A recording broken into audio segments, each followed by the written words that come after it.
Absolutely.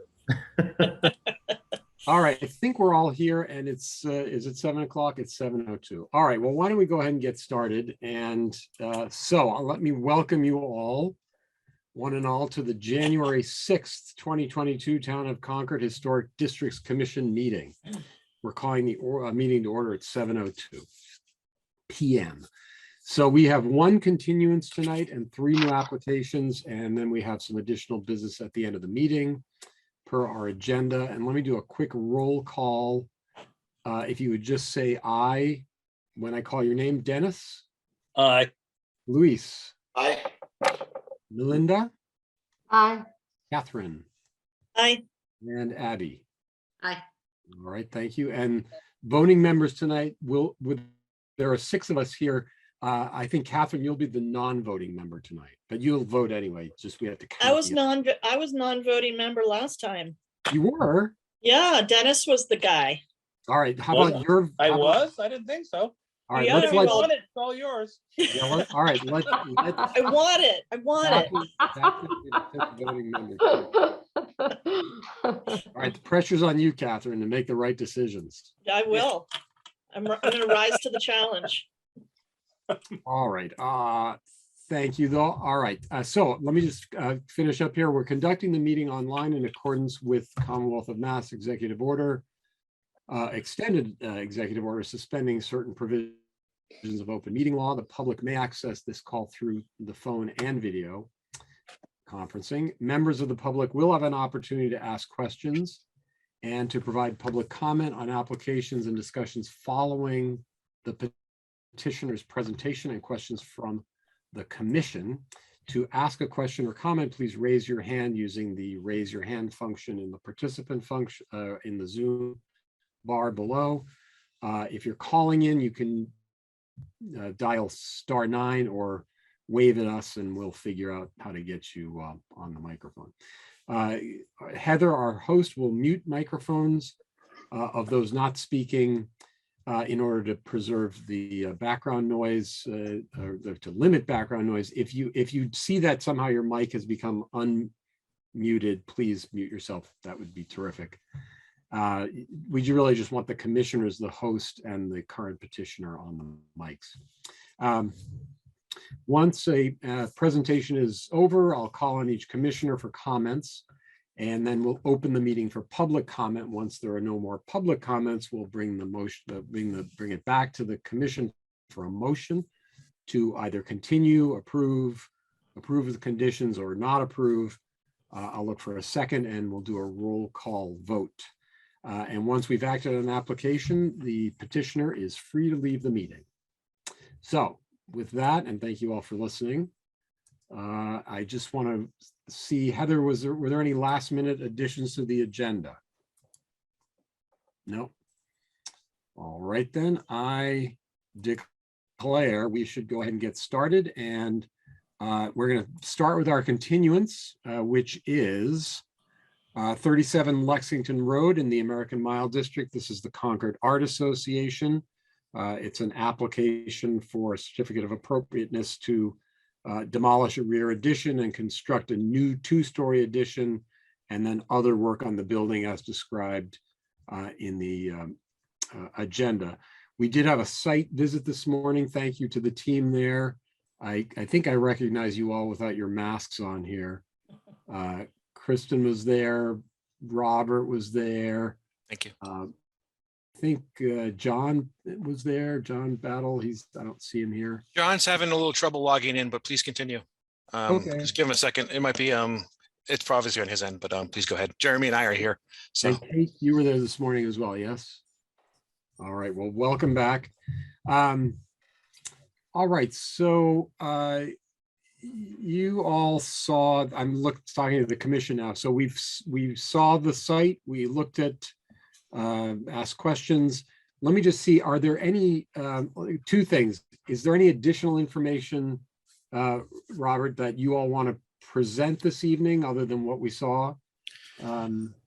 we did look into the public comments from that came out earlier this week about adjusting that vestibule. Okay, do you want to talk we about can that? we can show that. We prefer to keep everything to what we have. but we were respecting the comments from the public, and we kind of did a quick study of what it would look like. I mean, we can show you that. I think that's okay. Let's look Okay. at it. I think that's a nice. Is that something Jeremy can take control of the screen and pop up like the last hearing? I think so. Yeah, Heather's nodding yes, so you should be able to share the screen.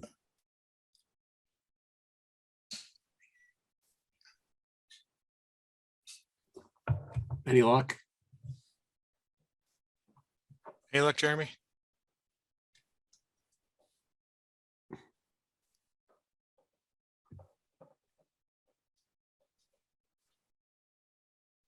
There it is. All right. So that's how it would look if we didn't, if we created, respected that little vestibule for the comments from the public. And is this, so I guess the question is this something you're proposing and would like to do, or? No, we'd rather keep it to what we have.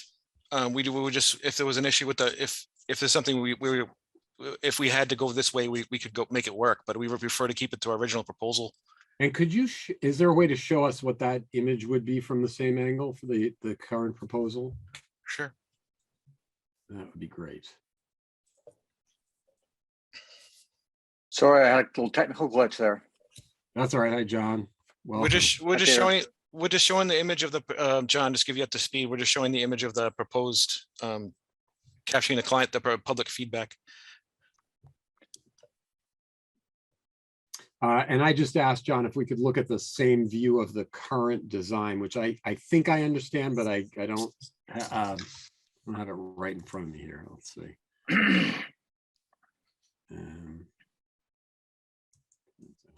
Elevations.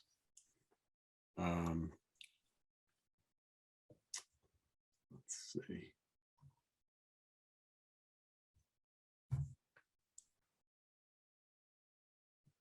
Okay, so there it is. So basically what this does is what it extends the hip to join Correct. that.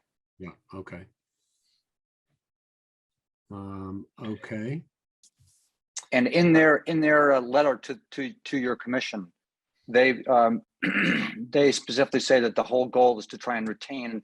I'm not using their exact words. I could go find it and quote it. Just to retain historic fabric. So that is our intention. We are not intending to demolish this piece. And in fact, if they, I just think from a functional point of view, it works better for us. I also think it's visually a little bit quieter, so I actually prefer it. And so for those two reasons, I think in summary, we're retaining the historic fabric. And we could, so those are my two initial thoughts. Okay. I get it. It's a fairly simple sort of thank you for doing the sketch. Frankly, it's interesting to see what that would look like. To me, it looks a little orphaned. If it's not connected, it sort of looks like I agree. Yeah, I'm not exactly sure what it would be there. But that's just, sorry, I shouldn't opine yet. What I think we ought to do, why don't, Heather, is it easy enough to open, or I guess, Jeremy, if you've got the drawings, the plans, elevations, and the landscape package from the submission, and then I thought I'd go around to each commissioner and see if there were any comments from this morning, but just to give us a quick reminder of the project in case there are folks here from the public who weren't here the last time. Just a very quick run through of the project. Fine. So I'll just try and give you a quick summary of our strategy here. So the intent was to try and find a way to increase classroom capacity, and so that our decision was to remove the existing classroom and to replace it with a singular volume, which could operate as two classrooms or as one larger space if under certain circumstances. The general care, and in addition, in doing that, we added a small sliver that goes up towards the street, which contains some sort of backstage type space, kitchen and other support services. The intent aesthetically was to try and articulate this building as something of this era, not of the original era of the antique structure. And so we have chosen to differentiate it using a more contemporary vocabulary, something appropriate for 2020, or 2022, now I can say. So that was our basic strategy. Is that enough of a summary, or do you want me to go into details, Peter? No, How I much would think, you like? I think so. No, thank you. I just wanted You to bet. get a very quick Mhm. background overview. All right, so why don't let's go around and hear from commissioners, because I think we've all seen it. We're familiar with the design. There are a couple of commissioners missing this evening, but that's their loss. There's not much I can do about that. So how about we start with Dennis, the one non-voting member this evening? But you have to, there you go. You have to unmute yourself, Dennis. Sorry. So what I say makes no difference. Anyway, I think I don't know if Ann Forbes is among the people that are here, or the other individual who put in the comments. Larry, If they could comment on John's proposal. If they're not destroying any original material, I don't initially have a problem with this. Although those little bump outs, you see them in houses all the time. It's architecturally correct to have that sort of bump out. Extending it again is a more modern treatment. But if it's not destroying original material, then I don't see that I have a problem with it. I'm intrigued by the fact that John presented the building as being more contemporary. It is in form, but it isn't in color. Actually, the front building's the wrong color. That's Culinary Revival white. The barn is closer to asphaltum, which was a brown black, which was used for barns as a primary color in the 18th century. Half of Concord would have had barns almost this color. So it's a modern form, but an ancient coloration. So overall, I think it's a great proposal, and I think you've done a wonderful job on this. I'd just like to hear more about the bump out.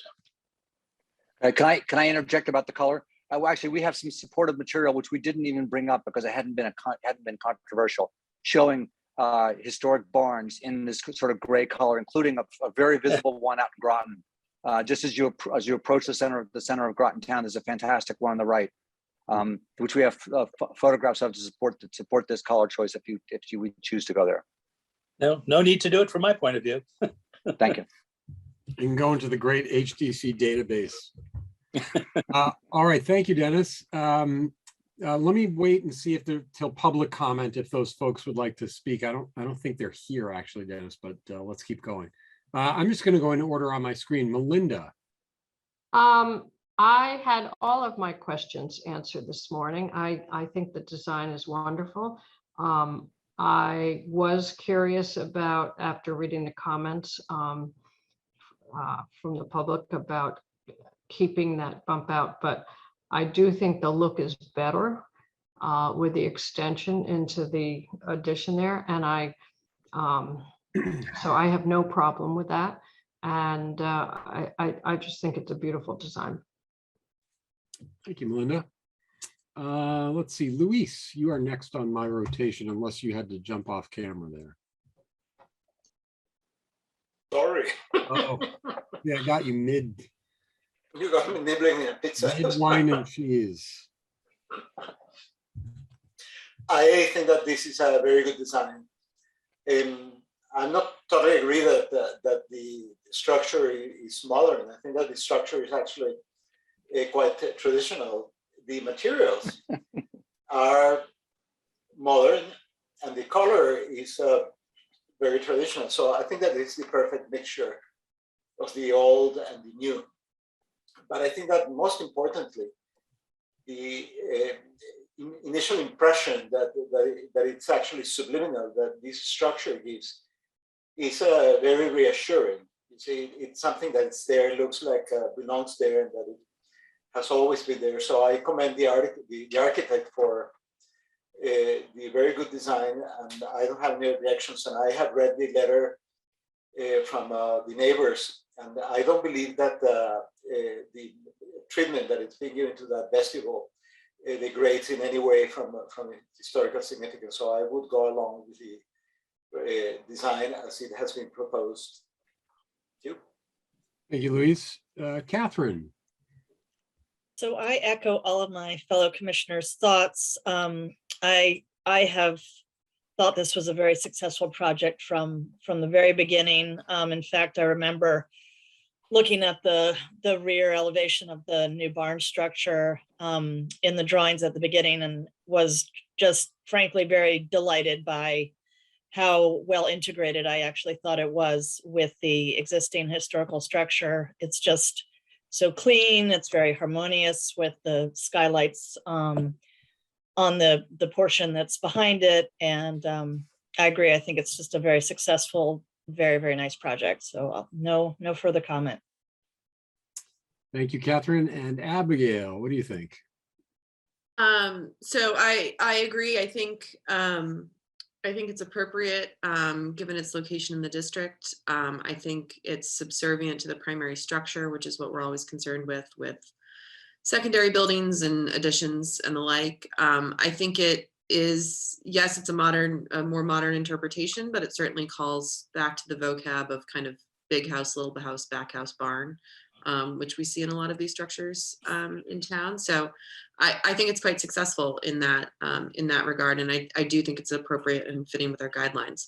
I had most of my questions, the kind of nitpicky ones about vent pipes and mechanicals and all of that. But I did want to have, if the team could review the landscape plan. I noted that there are 4 different light fixtures, exterior light fixtures in the landscape plan.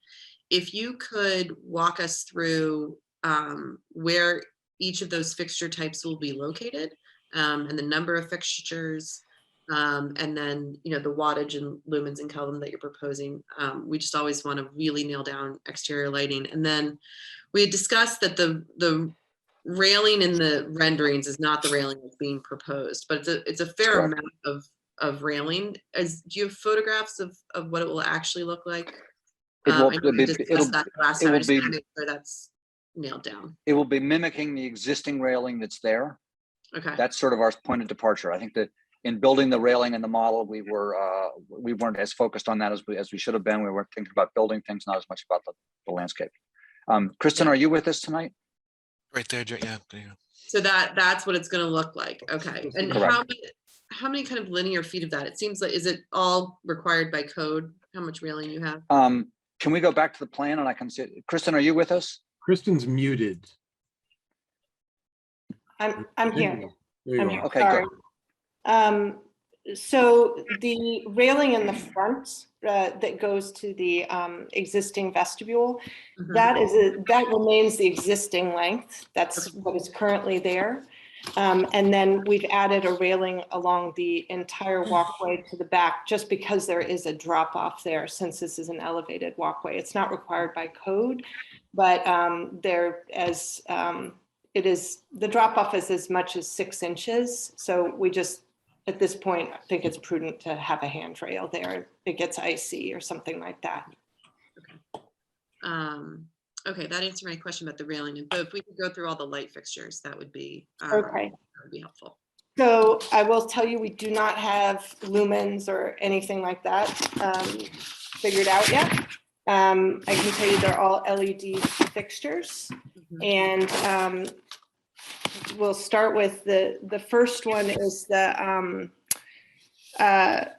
Lumiere Cambria, and I think we have pictures of that, right, Jeremy? Yeah, that's it. But we would do it in a bronze finish. It's a very small path light, and it almost disappears. It's so small. It would be located next to the front door steps. There's an existing light fixture there that has fallen apart, so it would go there. And then there would be one at the sort of at the beginning of the elevated walkway and along the walkway towards that back new school entrance. Okay. So there are 4 along there. They're spaced approximately, I think they're like 12 plus feet apart. Very low to the ground. It's just to illuminate the surface. There is a fixture next to both of the doors. Well, next to the existing vestibule, and then one in the roof there, right? Above the school building entrance. Is that right, John? That's correct. Right. So this is just, it's very subtle lighting just to illuminate the path. It's nothing big. And then in the back, so if you look at the driveway, we have the new handicapped accessible ramp up to the patio. That will, again, have these same small path lights along it, illuminating that path. And then around the courtyard itself, right now, there's no lighting out there at all. And that the edge of it, we would like to have some other small light fixtures just to identify that edge. So can you pull up, Jeremy, the BK light stick? Yeah. So, well, these aren't really, it's really the middle one. Again, it's very small, the fixture, and it would be in bronze again. And it is, it's just the minimal amount we need to illuminate that, the edge of the patio, because there are activities there in the evening. And right now, people often are stepping in the plant bed. And then those path lights would continue along the new pathway to access that rear patio. We're not showing any lighting on the patio itself. We've figured that the illumination from the school barn will provide plenty of illumination on the patio itself. But we are proposing these BK Saratoga LEDs. Can you show that? Yeah.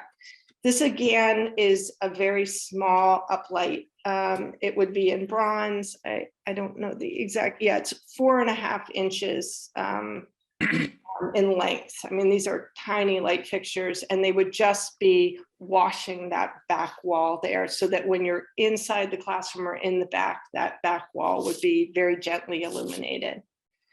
So there are no downlights. Everything is a downlight except for those wall washers. And then the last one is, I do have 2 uplights on the trees in the back, and my understanding is maybe that might be a problem. So those are the BK Delta Star LEDs, again in bronze. And these would just go under the existing. There's a small magnolia under the in the corner of the building, and there is a small dogwood there. Again, it's just to provide some light in the outdoor space, since there's not a lot of outdoor lighting there right now. Thank you. That's certainly helpful to have you walk through all of that.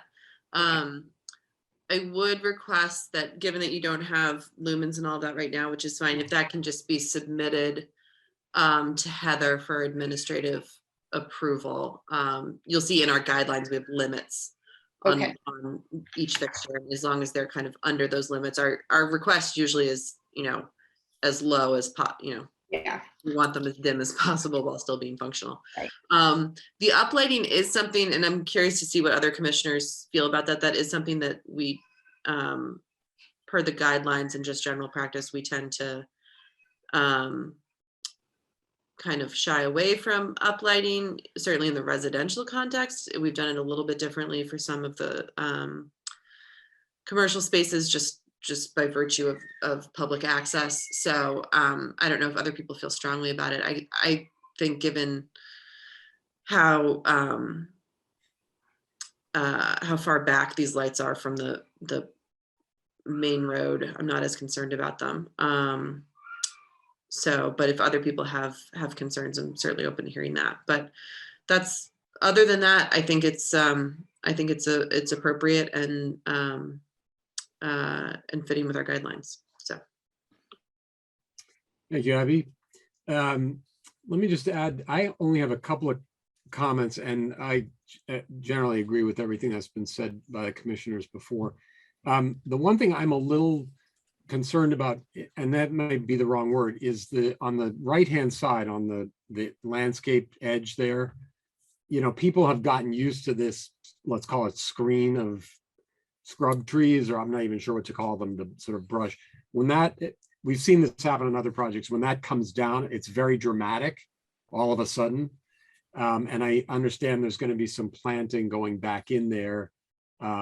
So I'm not even sure this is more just a comment for the public to be aware of, that when that comes down, it will be a rather dramatic change to that edge. But there is planting coming back to kind of recreate a more formal screen. Is that the right way to say it, Kristen? I wouldn't say it's a formal screen. I was trying to sort of be respectful of the neighbors next door and the fact that they're going to be really exposed to this new classroom building. The idea is that, right, we are pushing the planting closer to the existing wall than it is now, but the plantings are all shrubs. And we are maintaining as many of those trees as we can as possible, but they're all evergreen shrubs that will be planted along that edge.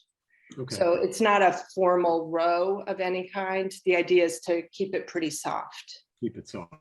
Yeah. And then my only other comment on there, and this is more a question for the architects, I understand there's a mechanical little barn enclosure there.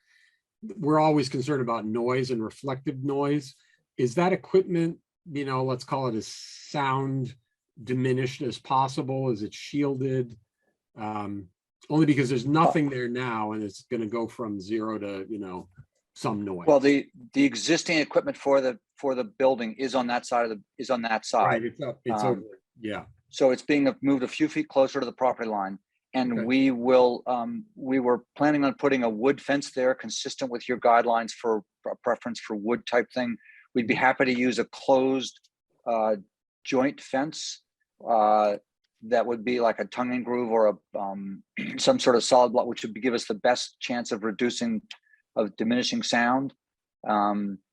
There are more elaborate fences involved. This is not as big. Like if you go over and look at the library, they have a full-blown chiller behind their and that the equipment now is for what we're doing is basically it's a derivation of we don't know the specific equipment just yet, but it's a derivation of these Mitsubishi split units, which are immensely more quiet than any of the big equipment. So I think that just by the nature of the equipment, it will be quieter than having that big chiller they have over at the library. So our plan was to just use a wood fence. If you'd like us to provide something with, and we're willing to make it solid if that's desirable. I'd also, can I just add that that's where there's a garage there. So that is where the neighbor's garage is located. So it sort of provides a separation from the residents there. Yeah, and I don't have a request or even a proposed solution. I'm just noting that it is moving closer, and it's up against a bigger potential sound bounce. So, but if it's not going to be loud in the first place, it's probably not a concern. I just want to be aware of it comes up in these I understand approvals processes. All right, let me just ask the commissioners, were there any other follow-up comments given what you've heard on the landscape or anything else from Abby's questions? Luis. I just had a comment on the lights in the trees going upwards, and this is something that we in general have been avoiding because the night sky compliance, and because it's extremely bad for nature habitats. But this is a very confined place, and probably this effect is going to be minimal. But anyway, I believe that we should put as a requirement that these lights be on timers, and so they will only be applied when there's a need for people to be walking around and so forth, and to avoid the light as an ornamental device, which is always very attractive, but that's exactly what does all the problem. I don't have any problem as long as we put them on timers and they are only active when the people are using the building.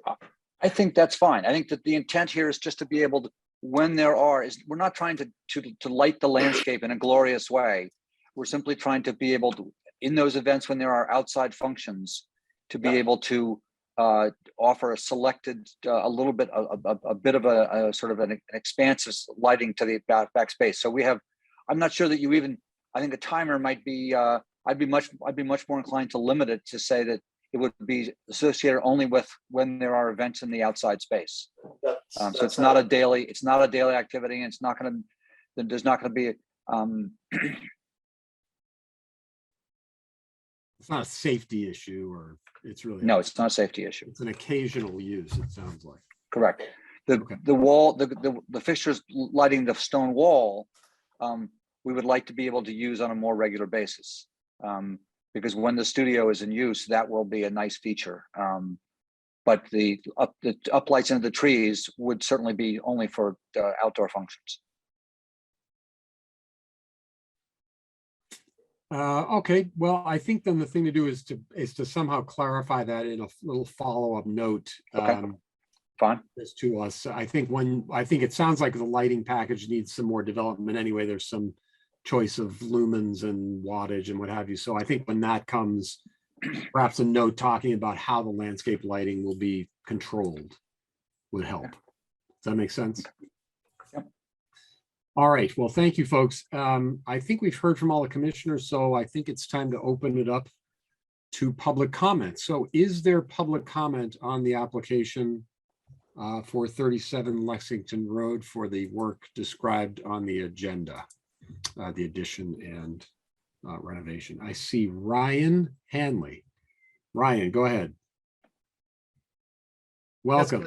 Hi, thanks very much. It's a pleasure to see you all here, and I'm zooming in from just a few doors down from the Concord Art, just down the road on Lexington. I'll try and keep things brief, because I know you have a full agenda here. But I want to just throw out 3 quick questions. One is perhaps for Kate in her capacity as director of the museum, and that is, I'm under the impression that the studio that's being torn down is the Loring Coleman studio. And I'm just wondering if Loring Coleman's name will be retained as part of the new edition, if there are any plans for that. Hi, Ryan. It was nice meeting you today.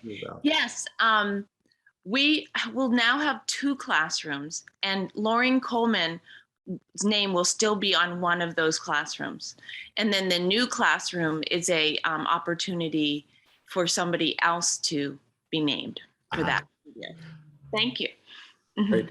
I'm delighted to hear that, and thank you for that. Oh yeah, we loved Loring. He is easy. Apparently was easy to love. I never met him, but yeah, we would never take his name out. Great. I've been enjoying his art over at the other museum on the other side of me in Lexington Road. So thanks for that. A second question.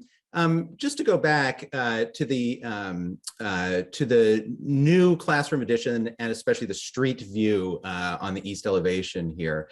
I think I share the same opinion, and it's been said many times. I think John's design it's really genuinely beautiful, and I appreciate also, as a professional historian myself, that the research going into having found the precedent for this in Groton. I do have one reservation. I think it's worth some discussion perhaps, which is what makes it so aesthetically pleasing is the fact that it's both modern and that it ties in, of course, the barn look. One of the questions, though, I think that's incumbent upon the commission to perhaps discuss is the fact that this is being placed here so close to Concord Center, and in fact is in town rather than where one would expect to find a barn. And so while this integrates very well with a lot of modern architecture, its place within Lower Lexington Road and the Lexington Road Monument Avenue Historical District, I think in the context of the surrounding buildings is something that might be asked. So I wonder, and maybe I'll just put this out to John, has there been any consideration of perhaps retaining what you've done so beautifully here, which is distinguish the new building from the old, not trying to tie them together in any way seamlessly, but perhaps in minimizing some of the visual contrast? I think in terms of especially those the 1x6 verticals as well as the black water boards. Is there any possible sense that it might be, are there minimal changes that could be made to integrate that a little bit more easily with the white clapboard that we have in terms of the extant fabric? Peter, would you like me to just address this now? Go ahead, John. Yeah. So we looked at several different color variations and a range of color variations and a range of exterior detailing as well, and came to the ultimately, you have to you can only present one design. So we came to the conclusion that the best design, which ones had sort of conceptual clarity and offered a distinct articulation of this as a singular volume. You'll notice that the art barn, as the term that we've been using for it, really is just that one long that one long ridgeline. And so we chose to use a different roof material, a different siding material, a different exterior detailing. I'm sorry I wasn't able to give you the full presentation, which we talked about at our first presentation, Ryan, where we sort of went through the logic about how we chose to use sort of a tighter, more contemporary detailing on the roof lines and the materials. But we were trying to kind of make it a unified statement about it being being built in this era, not in that historic era. So could you soften that and change the color? Yes, you could. But ultimately, it comes down to you need to present one design, and when we get into doing something like this, you ask 10 people opinions, you'll get at least 11 opinions. So we felt that this was a concise expression of what our overall intent was, and so that's how we kind of brought ourselves to these small scale decisions. Great, and again, I think that you've really succeeded in terms of that integration. I just see it as I'm a very new Concordian. I've been here all of 6 months, and I have spent a lot of time walking my dogs up and down Lexington Road and thinking about the way that it all unifies. And I'm curious as to how this will create a striking statement. I'll just skip to the third question because I know that there's a lot of other business here.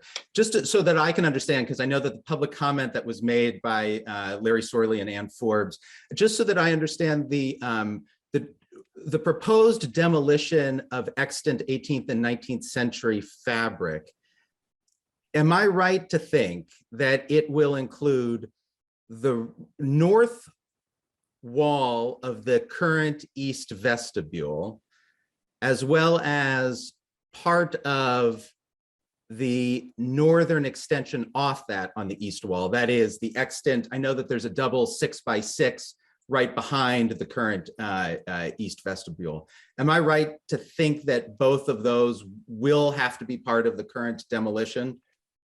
So the intent was to remove the back wall of the existing vestibule, and to extrude the three-dimensional volume such that we kept the roof line, the front wall and the roof line in place. And so you can see in those dotted lines what our intended wall removal, that's the best articulation of what is being removed. Thanks. Okay, thank you, Ryan. Ryan, can I add one thing? I'm so sorry.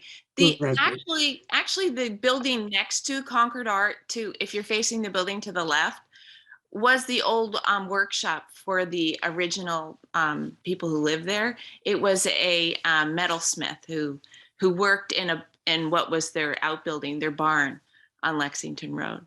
So that, I guess that's a little bit of a precedent, although it was not attached to the building.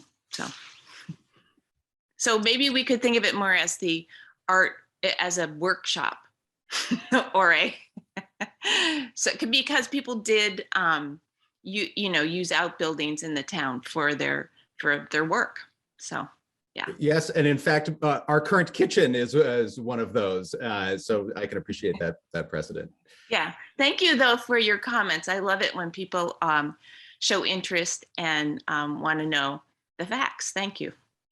Also, Ryan, I bet if you begin to walk your dog up Lowell Road and up Monument, you'll see there's a real kind of interesting, I think, lovely mixture of different types of building and outbuilding and addition, right really toward the center of town. John, I don't know, I've seen probably too much private property for my own good, being on this commission, so I get to walk into people's backyards. But I don't know, John, what you think. I think there's a mix already in town. Oh, I think having there's so many examples of, in fact, there are many still hidden examples of fine carriage houses and barns tucked behind houses that you still end up being, as we discussed during the site meeting, there still ends up being that little element of surprise.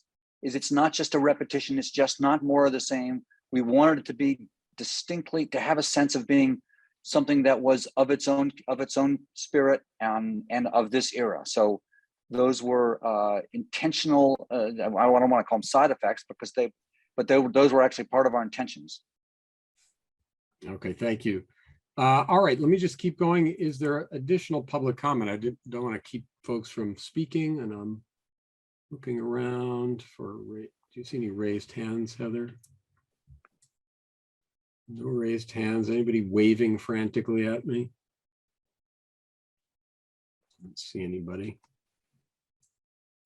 Oh, Stan, there's Stan Black. Stan, go ahead. But you're muted though, Stan. Stan, you got to unmute yourself. No, we can't hear you, Stan.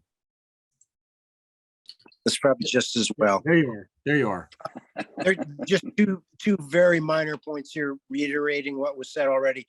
We have a lot of elderly participants in the Concord Center for the Visual Arts, so that continuous handrail is important for them to get from the street to the new classrooms area.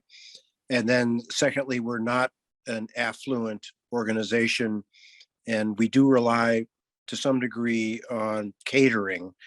And the suggestion that Ann Forbes made reduces the size of our kitchen to the point where we can't cook that pheasant under glass that most of our participants want. So that's a vote for keeping it the way it is. Thank you. Wait a second. Nobody said anything about pheasant. That wasn't in the application. Maybe that's inappropriate. I want to be invited. All right. Thank you. Thank you, Stan. Other comment? Any other comment? All right. Why don't I bring it back to the commission? So let's just, there aren't that many of us here this evening. Any last thoughts before we bring this to a vote from the commissioners? I'm just going to kind of look around and see if anybody wants to weigh in. I think not. I think we're ready to take a vote. So why don't I look for a motion from the commission, please? I move that we approve the certificate of appropriateness to demolish a rear addition and construct a new two-story addition, new dormers, lighting, gutters and downspouts, a new terrace, walkways, retaining wall, handicap ramps with handrails, bulkhead fencing, landscape lighting, and other associated landscape changes. With the restrictions that there will be administrative approval for the location and the wattage of the light fixtures prior to final approval. And the control, I would add, just as a friendly amendment, the control of those fixtures. And the control of those fixtures. All right, thank you. Luis, could I get a second, please? Melinda. I'll second. I'll second. Right, I'm just, okay, thank you. All right, so let me go around and take a vote. If you would give me an aye or a no. Dennis? Aye. Melinda? Aye. Luis? Aye. Catherine? Aye. Abigail and friend? Both say aye. And I'm an aye as well. All right, so you are approved and you're good to go, and good luck getting folks to do the work. When does the construction start, by the way? We're now going into, we're going to use this as a springboard to complete the rest of the town review and permitting process. We have other hearings to go through. We have a special permit through the ZBA. So we have a few more regulatory hurdles, and we'll be in the fundraising process over the course of the next few months. And we're in it now, but it's ongoing. Okay, thank you. We hope to be able to begin construction probably the best of all worlds in the fall, otherwise in the spring of the following year. And I just wanted to follow up, John, sorry, I meant to make this point earlier. With projects of this and of this nature, we like to check in at the end of each phase with the drawings to see if we're all still on the same page. So these are DD drawings, right, or design development? Yeah, these are design development, yeah. So can we check in at CDs and just do a quick check in to make sure nothing dramatic has changed? You can stop by whenever you want. Okay, We'll get you drawings. okay, I think that's, Heather, what we may want to do is just put in the approval that we check in at the end of the drawings phase, and then we'll just try to pay attention during construction in case something changes. We'll come by to every other site meeting or something and just wave. Okay, very good. Okay, thank you all, and appreciate your time and efforts. Nicely done. Thank you for your support. Okay, good night now. All right, good night, folks. All right, so that is our continuance, and thank you, folks, for hanging in there with us. So we're into new public hearings, and this first one is 324 Sudbury Road. John Robley and Michelle Flum, did I pronounce that correctly? Or Flum? Yep. Mhm. And this is in the Hubbardsville district to reconstruct a certificate to reconstruct a sleeping porch, including doors and screens, and to remove concrete steps. So would you folks mind walking us through the application? Sure. So we're working on restoring the house. Yep. This is going to be the third and final phase, and it involves the sleeping porch, as you can see pictured. And If you Heather, bring up the picture on the screen. Yeah, Heather's going to bring those up. And essentially what we're doing here is because the structure, that's that right there. The structure is starting to crumble in places. We're getting chipmunks running around underneath and whatever. We need to, as opposed to repairing it, we just would like to just replace as existing because of the condition of the structure. And then after we rebuild as existing, we would also like, as opposed to these aluminum clunky doors, to instead put screens in place using a material that's very similar to what would have been used at the time period.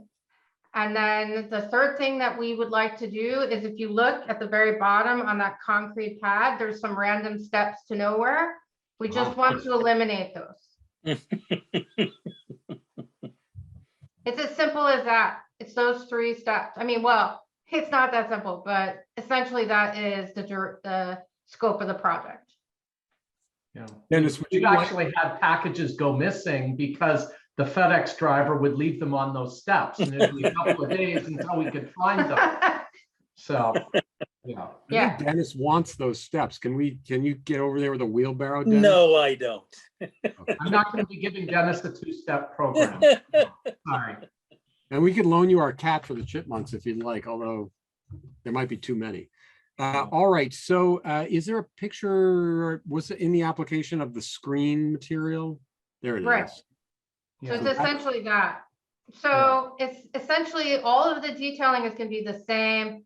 And this is just a way of all of the detail will still be visible. We just have screen material there. Yeah. It's very minimal, the way that our contractor has done it in the past.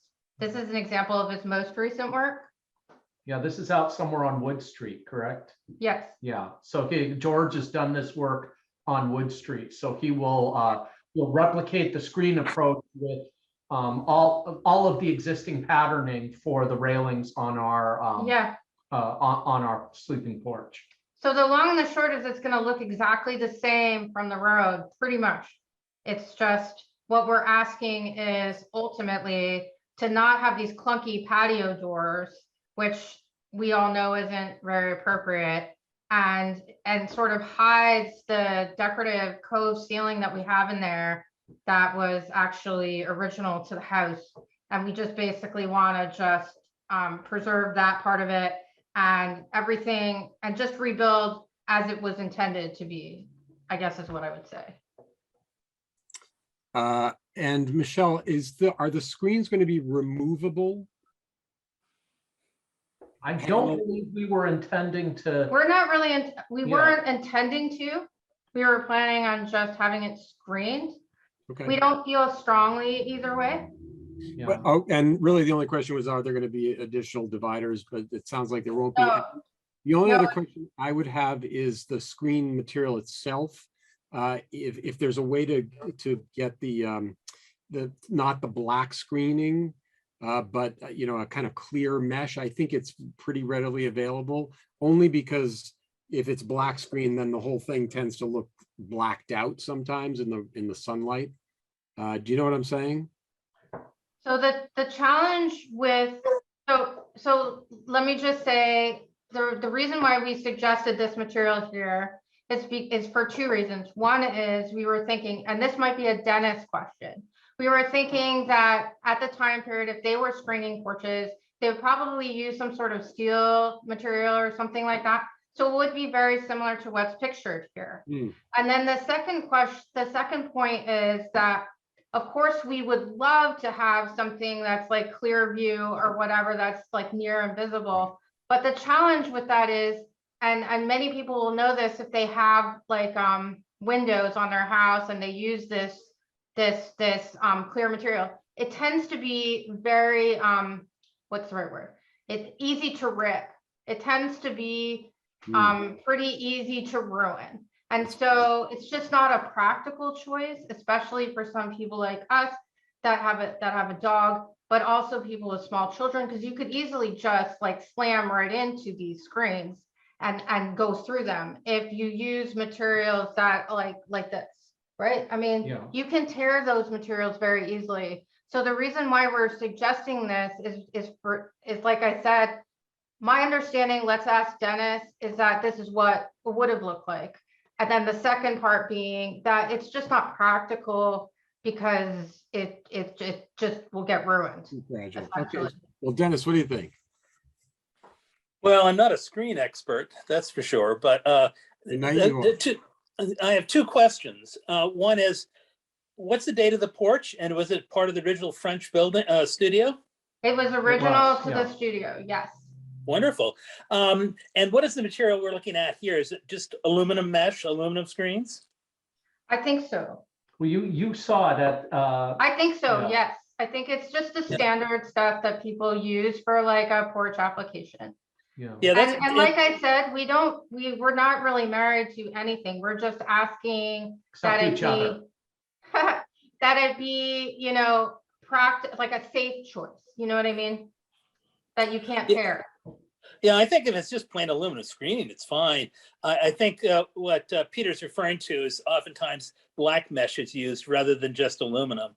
And that does tend to make it look like a dark hole. So if it's just regular aluminum screening, that's regular aluminum screening. It's the old school technique. The old school, that's fine. Yeah, that's great. So Peter, you were thinking of the black plastic mesh, correct? That's what you're trying to avoid. Yeah, we're not going to be using any plastic products here. This will be a metal mesh. Very similar to what would have been used at the time this house was built. Okay, terrific. I have no other questions, so let me go around and see if Dennis, did you have any other comments? I'll just go around the circle here. No, I think it's great. It looks like a great project, and congratulations for all the work you've done on this over the years. It's been a labor of love. You're the right people to buy this property. Yeah, well, our contractor has liked us too. We put a fair amount of money in with him, but you know, it's worth it. You're a jobs creator. Yeah, he's gonna be sorry this is over. Oh, he's got plenty of projects in Concord. Yeah, he's very well known in the community. Just like Elise, they work together. All right, thanks, Dennis. Melinda. I have no questions, and I think it looks great. All right, thank you, Catherine. I feel the same way. I think it's going to look great, and no further comments. Okay, thank you, Abigail. No objections, no concerns. You've been really thoughtful stewards of the house, and I think this is an improvement, and wish you luck. Thank you, ma'am. And Luis, last but not least.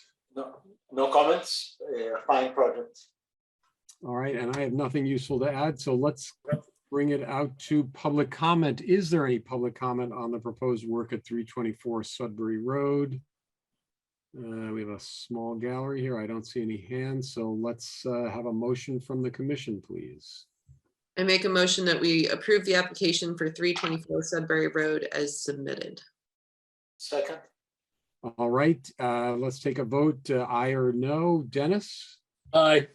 Melinda? Aye. Catherine? Aye. Abigail? Aye. Luis? Aye. I'm an aye as well. You're good to go. Thank you both. And I also thank you for your careful stewardship of this important home and your willingness to come and sit through our meetings. Put up with it. Well, this one was a lot easier than the last one. Much the discussion that preceded us. Well, I have no idea what they are talking about. Yeah. And good Well, luck. Thank you. We appreciate it. Thank you for your encouragement. Bye. Good night. All right, take care. All right, moving right along, our next applicant, 24 to 28 Main Street. This is in the Main Street District. Robert Peterson is the applicant, and this is a certificate of appropriateness to replace windows. And this, I think we all know this building. There's some work going on. Let's see, who's presenting? Is there someone here from the, oh, there you are. All right, thank you, welcome. Could you just walk us through the diagrams that were submitted? And Heather, could you put that up on the screen, please? Yes, as you said, my name is Alcantara from ALC Home Improvement. So we previously did those offices for Landvest. We did the siding on that driveway who goes from Main Street to the backing parking lot. And as you see, I mean, we have an architect who drew, who put some marks on that. And all those windows are very deteriorated. They are like a 2/2 6 single pane window, and they are completely losing. So, and they are planning to replace those windows on the specs which are attached on those plans. We ran through the Concord lumber. We get a window which is approved for the commission already, which other people has used to replace the windows, which are Anderson 400 series wood-right double hung windows. And yeah, that's the main thing. So replace windows because the existing ones are very bad. On the front of the building, we have some 2/2, which they only have 2 panes with divided in 2. And the owners, which are Scott Vanderroof and Robert Peterson, they are just planning to keep exactly as it is, just replacing for something which is going to be matching exactly the existing ones, but which give them a more efficient on the heater and stuff like that. And the new windows, as was submit that commission last year, the windows will be matching the existing one on the black on the exterior, which was approved for that commission, where they're gonna painting the front and the other sides of the building next year. All the trims will be on black, and all the exterior from the windows will be black also. And that's I think we have all the specs on those plans. So if any of you have any questions, so it will be a pleasure to be answered. Okay, thank you, Alcantara. So let me ask a couple questions before I go out to the commission. Will there be screens on any of these windows? Just half screen. Half screen, okay. Yes. And you heard our comment earlier about the color of the screening, that we prefer not the black vinyl or black nylon, that they try the clear view or. Yes, there will be like it can be hidden clear metal screen, or it can be it'd be better be like a clear metal screen. I think it's gonna give like a better view from the window. Okay. And actually, and just to back up a little bit, so talk a little bit, if you could, about the condition of the existing windows. I understand they're in rough shape. Did you all explore, especially on this view on the Main Street facade, repairing, restoring those windows as opposed to replacing, or are they too far gone, or? They are like just a single pane. They are like a double pane windows, and that's like when we have like a very cold weather from outside, and the windows stay like a sweating from inside all the times, and most of the windows from outside over the years, when they replaced the trims previously, those windows has those metal weights on the side with those hooks which keep them open and closed. So it's basically to restore these windows. They are like on a very bad condition, because as you can see from outside, most from what you're seeing, all these windows over the years, they put like a storm window to better protect what they have. Basically, all the windows that we have there is just there, but what is holding is just the exterior storm windows. On that picture that you're seeing on the side from the driveway, I did the siding there, and we did all the new trims, and Mr. Vanderhoof asked me to remove the storm windows because he didn't want to put them back on the new trims, which was painted already and now prepared to receive the new windows. And as on the front, so these windows, like I'm saying, it's I'm not gonna say that's impossible, but in case from the front and the sides from the building, we have to remove everything to redo those windows and glazed and everything. And today, these windows, they don't meet code anymore because they don't have that argon inside. They are single pane. Right. No, thank you. And really, if you've been to our struggle with, I don't know, these are probably not original windows. I actually don't know. In fact, I don't know. Dennis, do you happen to know anything about this building? I don't really know. I don't at all, and I wouldn't know the age of the windows. Although I suspect, since they've been covered with storm windows, they might be original windows, and they were dealing with the fact that they needed storm windows. So you know, I don't know enough about the condition of them. I mean, there are other solutions. You can put interior storms. Those are done quite often on windows like this. I don't know if the building uses air conditioning. Are they going to really open the windows? Do they open the windows on a regular basis? Although, given environmental concerns, that might be a better way to go than air conditioning. So I don't know. I'm very tossed up about my feeling about these windows. The storms are not attractive by any means, that's for sure, and they take away from the look of the window. But at the same time, you might be taking out original material. I'm thinking the building's late 18th century, late 19th century. I don't know anything about the date of it. The building is from 19th, yes. What's the date? 1900, 1890? Yeah, I spoke with the inspector, not the inspector, with the header, and she said that building is from 19th, yes. Okay. But as I walk around, so over the years, the windows from the front, they have some 2/2, 6/6, and on the back and on the side, looks like over the years, they have some windows replaced.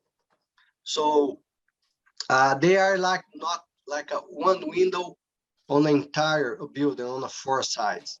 So looks like when they did some remodel in the past, I can't precise when that was. They have some like regular windows, like today, like a 6-panel PVC windows. And they just got like I did like a little research from what the city works accept, the commission accepts today as a window. Then we went to the Concord Lumber.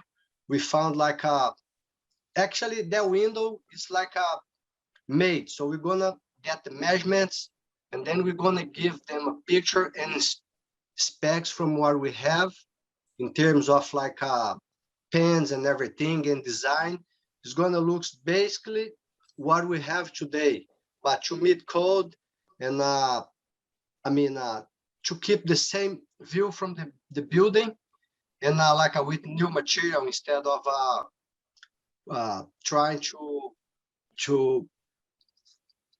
restore those windows which doesn't meet code anymore.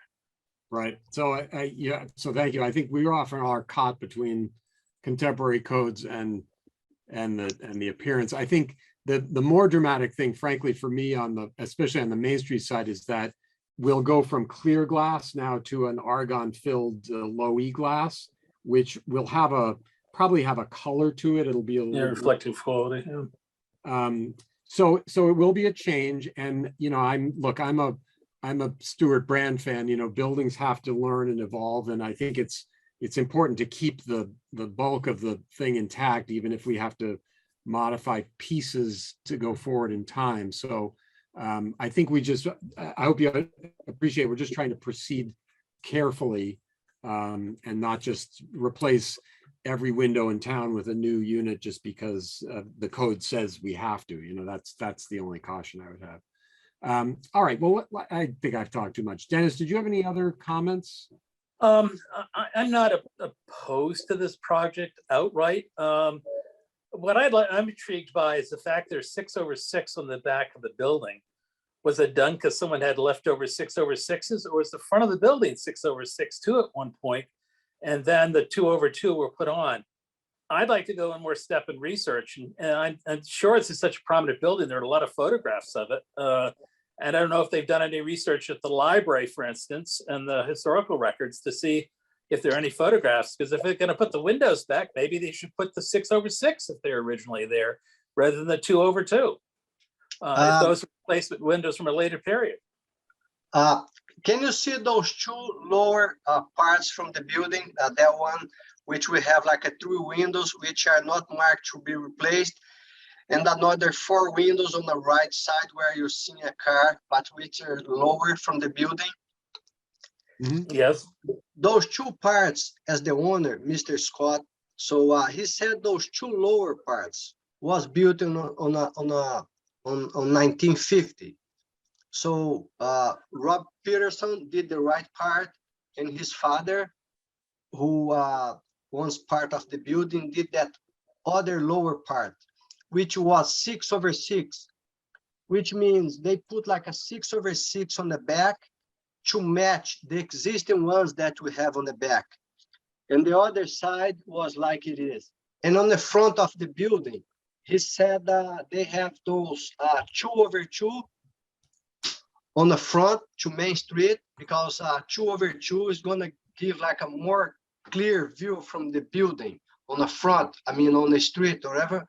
The person who passes is not going to see 6/6, which is going to close the view from the building and from the windows itself. Peter? Yeah. Again, I'd like to go one more step and see if we can find some early photographs of the building before we move ahead and put back replacement windows for replacement windows rather than putting replacement windows for the original windows. Okay. That's my opinion anyway. Yeah. No. Okay. Good. All right. Let's just keep going. Melinda, what do you think? So I agree. I think it would be nice to have a little historic background here. This is a mishmash, maybe done over many, many years, but I'd like a little more research to be done so that we could weigh in on that. All right. Thank you, Melinda. Catherine, what do you think? So I have no outright objection. If it is in fact the case that that the 2/2s that we see on the Main Street side were the existing style of the windows, you know, putting more insulated sound windows that mimic these perfectly, you know, I have no objection to that. But I do agree, I think it would be both informative and interesting to see if there are early photographs and what we see in terms of the window style in those early photographs. So I think that's a fine idea to explore that a bit. All right, thank you. Abigail? Yeah, I don't have any outright objection to replacing the windows, but I do think we should look into if they should be replaced in this 2/2 or 6/6 or what was originally there. So yeah, I agree. If there can be some further research done, some look at some of the photographs, but I don't have an objection to the project out of hand. I just like a little bit more information. Okay, thank you. And Luis, what do you think? I have some information about the building. That building was built in 1900. So Okay. everything organized in terms of windows, it's going to be 20th century windows. Dennis will enlighten me in the sense that my impression is that 20th century windows are not as significant or as relevant from a historical standpoint as windows are from the 1800s and so forth. So from that perspective, I think that there's no question that these windows need to be replaced. The second part is that a building that has been such a functional structure, you know, housing stores and so forth, probably went through a number of repairs and changes over the years. So we may find that there's a photographic record from the early 1900s and a later one, and we may document a mishmash of 6/6, 4/4, 2/2, etc., etc. So I would not be opposed that the applicant presents a plan that it's based on both on functionality and also on aesthetics, that sort of incorporates the features of the building in relation to the windows and enhances them, such that we have, you know, the same windows on the back or the same windows on the front, etc., etc. And I believe that that would be the way to go. And I agree that we need to know exactly what were the windows that were there. So if we're going to replace them, let's replace them for what it was there before. So it will be a more rational replacement. Thank you. All right, so I think what we're hearing is if we could get a little more research on what the building looked like before, some photograph, there probably are photographs available. I'm just looking online here, which isn't helping me. At the library, I don't know, Heather, if there's anything in the building department, records we could help the applicant with. I think we just want to be sure that you do replace the windows with something that's appropriate for the whole building. It may save you some money, who knows? Does that make sense what we're saying? 100%. So as you said, Heather might have something, or in case if you want, I can ask, the owner if he has some pictures, or I can try to do some research and present to the Heather for the next meeting. Okay, that would be super helpful. Thank you. And also, you can start online, Heather. There's an online database, right? That's available. Yeah, the Macros database. You can certainly use that to start. I would start there to take a look. I'll send you the Macros form tomorrow. Okay, I'll look at it too. All right, so I think we've heard from everyone. So why don't I see if there's any public comment? I think we're going to continue this hearing, but let's see if there's any public comment on the proposed work at 18 to 26 Main Street. I see no hands. So could I have a motion from the commission, please? I move we continue the application of 2428 Main Street to the meeting January 20th, pending revision of the previous structure of the windows. Second. And a second from Abby. And let me just go around for a vote. Wait, what meeting date did you just say? 20th, today's is 6th, 20th? 13th, 20th, right? The next meeting is February 3rd. Oh, there's no meeting on the 20th? No, Do we have a second meeting this month? no. Oh, is it Special town meeting. town meeting? Right. This town meeting got in the way, so there's only one meeting this All right, month. sorry about that. So we're gonna have to go a little bit further, Alcantara. All right, friendly amendment there. For the meeting of February what? 3rd. Third. All right. 2020. Now we'll take votes. Dennis, Aye. Melinda, Aye. Catherine, Aye. Abigail, Aye. Luis. Aye. I'm an aye as well. So we'll see you in a few weeks. And if you want to submit things beforehand to have it, that would be great. And then we can look at it before the meeting. I'm gonna get some pictures from the window that we're planning to install there in case everybody agrees. The only thing is the window is not on the color from outside. It will be white from inside and on the black color outside. But I'll get a picture from one window, which is like a white outside, but which is gonna give everyone a very good idea from what we're planning to put there. Okay. All right. Thank you, sir. Sounds good. Appreciate your effort and patience with us.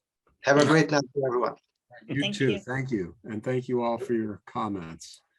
All right. I think we are on to our final application this evening. This is 1 Sudbury Road. Sue Ann and Liam, we know this house well, and this is a change to the drawings from the, I think it was a proposed 2-car garage, and instead to do a mudroom addition with covered side porches, lighting, hardscape changes, and a new bulkhead. And welcome back, folks. Nice to see you again. Good evening. So sorry we're back. We're back again. We've been all sort of holding our breath now that the site's clear. We can see the house. Like, oh my God, there it is. There's a house there. Well, so I think folks have probably looked at this online, but would you mind just walking us through the changes to the design? Yeah. And Heather, maybe you could put those up for us, please. I just launched it down. Okay. Thank you.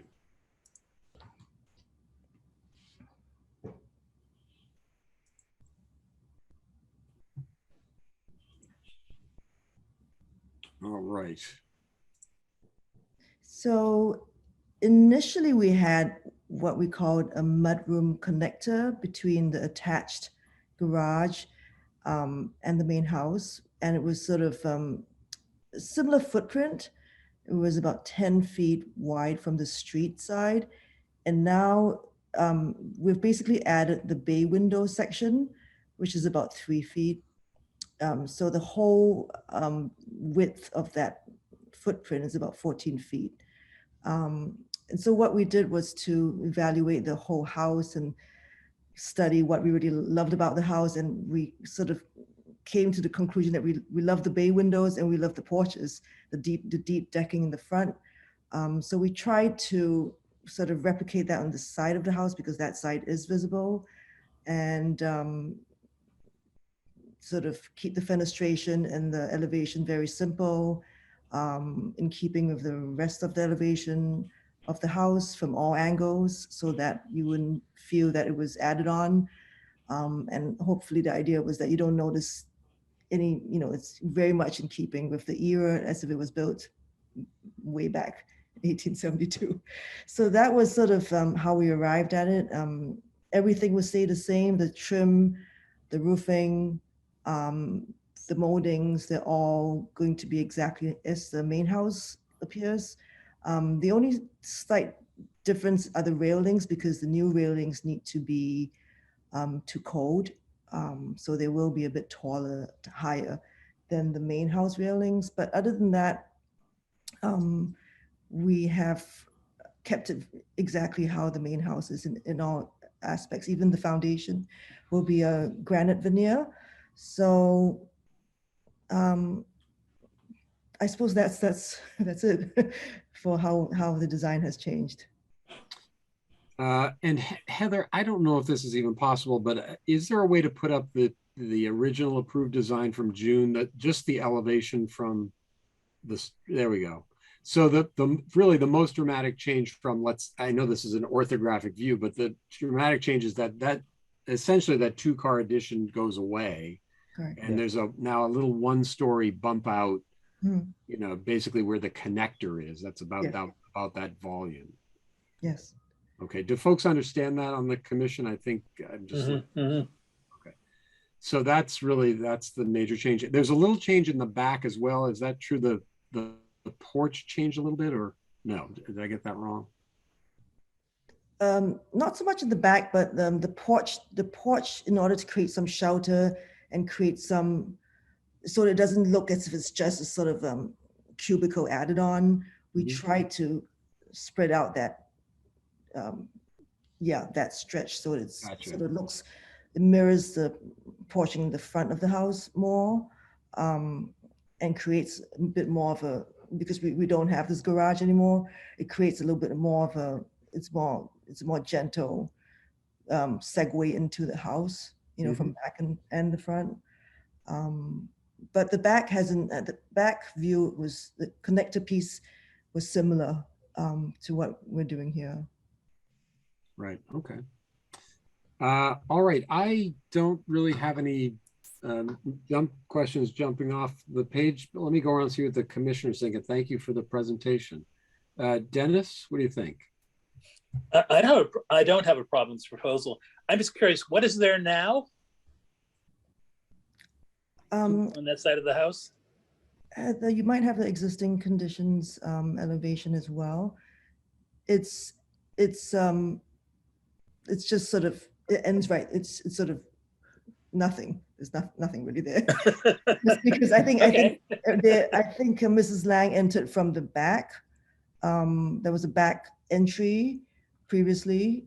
I believe that's how she entered for the most part. There's a little tiny, like a little tongue roof over the door or something. Okay, that's what I was remembering. Okay, I'm just curious. Like, what we're now replacing? That's all. Okay. No further comments. No. Thank you, Dennis. Melinda, what do you think? I have no further questions. Well, that was easy. Catherine, what do you say?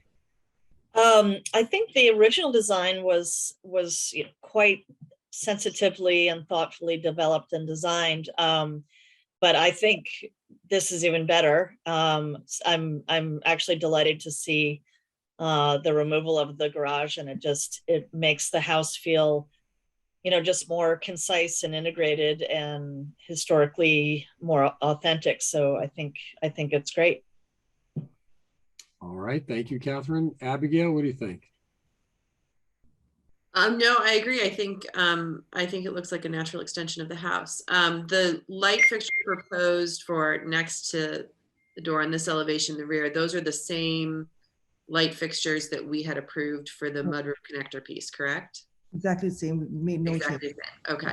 And then you had answered my question already. I was going to ask about the foundation for the bay window, and that's going to be a granite veneer, you said, correct? Correct. Mm-hmm. Great. I think that those are my only 2 questions. I think it looks entirely appropriate. It's in keeping with our guidelines. I think it's quite graceful, and I think it's a good solution. So I have no objection. Thank you, Abby. And Dennis, Luis, what do you think? I have no objections. I think it's fine proposal. Okay. And the only thing I would say is I'd like to congratulate your architect, because frankly, the solution for the big thing was well done and we approved it. And this is easier to approve because it's a much more modest addition, but nice job on the architect's front. If I may, the primary designer of the mudroom was my wife. So. Oh, There you go. Thank you. Really drank.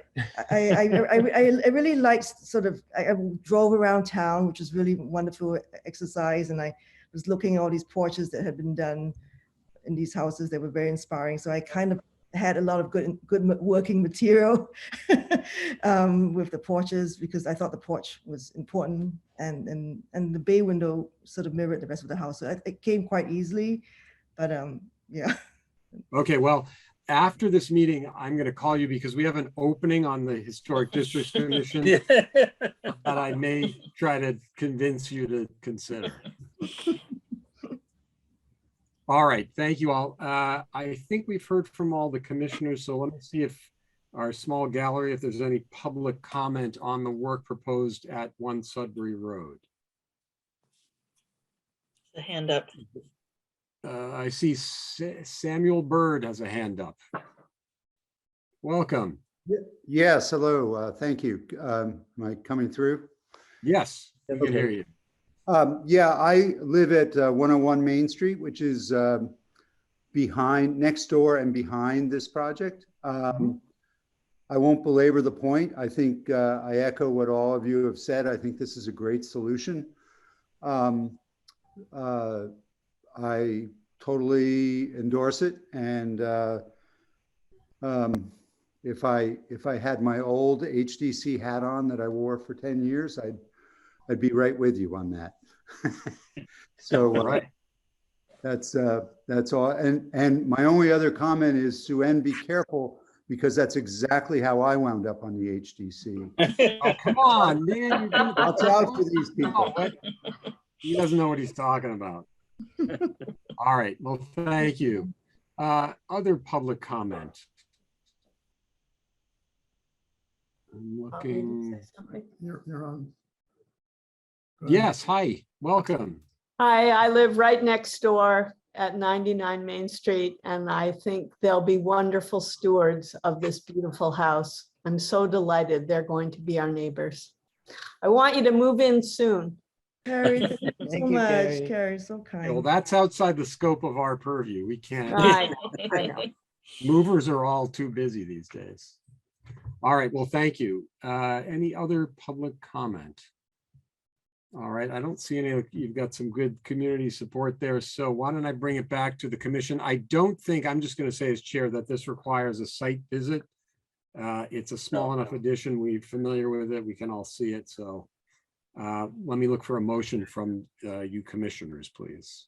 I make a motion that we approve the application for 1 Sudbury Road as submitted. Second. All right, and we'll go around for votes. Dennis.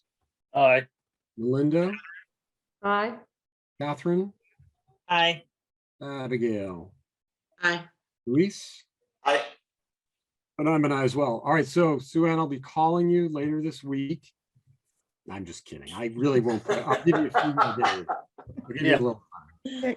All right, good luck. Good luck, and thank you. Nicely done. It's going to be one other thing, actually, Peter. What's that? I just noticed that Jeff, our fantastic contractor, is on the meeting, and we actually want to just sort of tip our hats off to him, because he's been so helpful to solving every darn issue under the sun that has arisen the last 11 months, and so we're very grateful to him and to our fantastic neighbors. So we're right. Well, welcome to Concord. We're glad you're here. Thank you very much. Thank you all. All right, and thank you all again for your time. Well done. Thank you. All right, good night. Good night. Good night. That actually concludes our hearings. So we have some additional business now, which are really just minutes and election of officers. So the minutes part, maybe we could do that real quick. I know there are 3 minutes on the website, and have folks had a chance to look at those? I don't know. Our secretary is now off in the ether. So I reviewed them and didn't have any objections. So did I. All right, so I would say we can approve these based on a review of 2 of our most nitpicky That's a nice reputation to get. Said with love, I'm sure, Peter. Yeah. Yes, in the most loving way possible. Would someone make a motion to that effect, please? I make a motion that we approve the minutes for November 4th, November 18th, and December 16th as submitted. Second. And let's just I'm going to do a hand vote here. All in favor, just raise your hand. And we all raised our hands, so it's a unanimous approval, Heather. All right, thank you. So last but not least, we're electing new officers this year. So as you know, I'm stepping down as chair. Nia has moved on to bigger and better things. And hang on a second, I'm just going to put I'm going to go to our homepage. The full members right now are, beside me, Luis, Paul, and Melinda. So Nia has retired. So one thing I want to do before we talk about officers is I'm going to propose that Abigail, actually, in terms of seniority, be moved up to full membership from associate member. And Abby, I think you're willing to do that. Yes, I am. So I'm not sure I can make that motion yet because I'm technically still the chair, but I'd like to make somebody to make that motion to move Abby up. Or do I have to do that, Heather? I just want to not do the wrong thing here. Yeah, we need a motion. And I probably need to try to get a resignation letter from Kate. Well, so let me say another thing. So Kate's moving to Italy. In fact, I talked to her and she was boarding her plane this afternoon. So she'd be willing to resign, but what she asked is this: since we already have one vacancy, I think we're waiting for Henry. Yeah, I need to check with the select board and see the status of his appointment. Okay, so even if that's filled, we still have another vacancy. And what Kate asked me to do is just leave her on there for the moment until that. Well, we'd only have a vacancy. Well, I guess if Abby moves up to the full member, then yes. Right. Okay. So basically, we're going to have Kate as a kind of non-participant, at least in the short term, and another vacancy. What I asked Kate to do is I said, look, we're going to try to fill both vacancies. Let's say we fill the first one, great. And then if we get a second commission member in the wings, I will notify Kate and then she will resign. Does that make sense? In other words, let's keep her on ice on the books. Sure. And then maybe we can convince her from Italy. She's connected to us. She'll be speaking the wrong language, but other than that, does that make sense, Heather? So in other words, we don't want to show 2 vacancies or 3 vacancies. We're just going to show the one. Right. Well, technically her term is expired as associate member. So we would need to re-up her associate term in the meanwhile. Okay. Well, all right. I think that's a little bit of a separate issue from tonight. I think we don't have people beating down the doors to join our commission, unfortunately, at the moment. So can we take care of that at the next meeting, and let's just take care of officers tonight? Would you mind? Okay. If there is a motion to appoint Abby as the Concord Museum full member, then I can send that request and have that appointment made. Okay, does that matter if Abby's switching from the library to the museum or no? No, Marcia and Elizabeth said it was fine. Okay, do you mind Abby being No, that's totally fine. All right, so I'll make that motion if I can. Can I make the motion? Not supposed to, because you're still chair. I'll make the motion. I move that we promote Abigail Flanagan from associate member representing the library to full member representing the Concord Museum. Did I say it correctly? Second, all in favor, the hand vote? That's unanimous. All right, so congratulations, Abby. Thank you. Now get to work. My reign of terror commences. All right. It'll make So, a huge difference, I'm sure. so now I think let's do one thing at a time. We don't necessarily have to do the whole slate. We probably should. So I'm going to just kick things off, and I'm going to nominate Luis Beresbeitia to be chair this year, and forever and ever, amen, if he chooses to do so. But it's renewable every year. So I'm going to nominate Luis. I think, Luis, you would be a fantastic chair. You're very experienced and knowledgeable, and we'll be here to back you up. And actually, and to keep you from talking too much, because now you're going to have to facilitate. So you'll have to let us do all the talking. Do you accept my my nomination? I do, with gratitude. All right, so I'm going to just say, let's, so Luis will step down as vice chair and step into the chair role. Should we vote on these one at a time, Heather? It's up to you guys. Okay, so can I make the motion yet? If I'm still chair, I still can't. You still can't. I make a motion that we appoint Luis Beresbeitia as our new chair. And somebody else has to second it. All right, Melinda, all in favor, and just raise your hand. And all right, aye. Good luck to Luis. All right, I'm going to go away now. I'm just kidding. All right, so then we also have secretary and vice chair. Now, I would say the vice chair role is, well, it's like vice president, right, Luis? You basically get ignored until there's an emergency, and then you're totally in charge. So all of us. Exactly. November 4th, 2021. So it's all 615 Lower Road. It's all the responsibility and none of the perks.